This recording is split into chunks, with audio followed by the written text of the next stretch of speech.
அப்ப இன்னைக்கு வரக்கூடிய தகவல்கள் வந்து ரொம்ப ஆபாசமா இருக்கு. அவங்களுடைய டைரியில அந்த என்ட்ரீஸ்ல புடிச்சதுல பல தகவல்கள் இப்ப வெளிய உலாவிட்டு இருக்கு.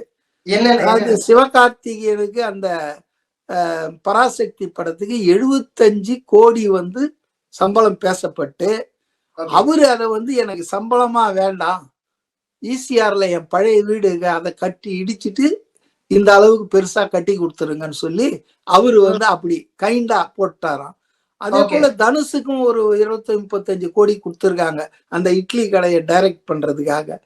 அதே போல வந்துட்டு நம்ம சிம்புக்கும் ஒரு 25 கோடி கொடுத்துருக்காங்க. அது அட்வான்ஸா ஃபுல் அமௌண்டா தெரியும். அப்போ பணப்பரிமாற்றங்கள் நடந்திருக்குது.